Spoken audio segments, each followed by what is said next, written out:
گنجه خلک ناحیه شیلا دزه سر به قضا آمدیه گل بریا چند روزا به گرانی بریندار بو برای کاتوبخانه سپاه ولات ترکیه نیزی گنده سنجه کو دگل ویدا مامی بناو صدقی سنجی شهید بیتن کو اف گنجه دگل مام خو چند حواله کندی به مبستا اینانا درامت جیای قصدا گنده خو سنجد کن لی توبخانه سپاه ترکیه وانا توب باراند کن و مامی شهید بیتن و اف خوشی بریندار بید و دما بحث رودانت کردن هر کس لیویر گهداری آوید کتن جاوین پر جروندک دبن روند که هندک جوانا بو زفری ناکو روانا که دوباره جمنه زفری لی روند که هندک دین بو صدقی سنجیه با به 3 زاروکانه که به دست جندرمن ترکیه شهید بو. هم چوبینا گنده سنجی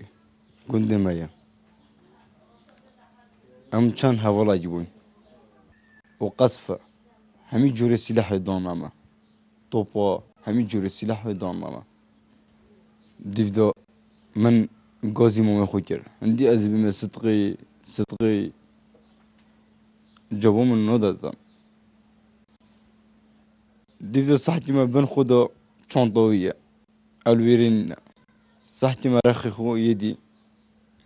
صحتي ما بين مدميترتي صحتي ما ابرخي ببين صحتي ما سري ببين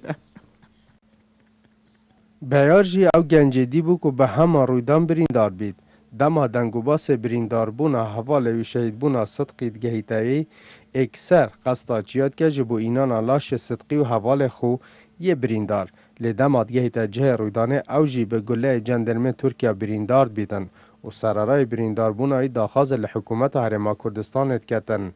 بدنگه لهمبر پیشرکارین ولات ترکیه بشکنن. هر واسا حوالاتین به دست ترکیه شهید بوین و خزان نوان به هنه قربو کرن و ناوه وانجی ده لیستا شهیدان دا تومار بکن. قدوزن 10 شهید مدان حتی نکیج حکمت ما خلوه شهیدان نکیه خودان جاب ام داخازش حکمت خود کین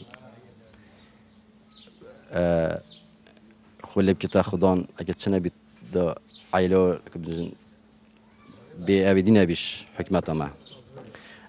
هرچه بر بردومانا بالافر و توبخانه سپاه ترکیه دان حوالاتی هاتی نشهید کردن هجماره که دیجی بریندار بونه.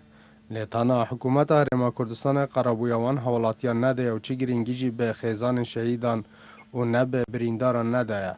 و اف کسی بریندار بون لسرکیست خود چاره سریا خود کن و خیزان شهیدان جی به سرپرشتی ده جیانا که زورا نخوش دا ده جین.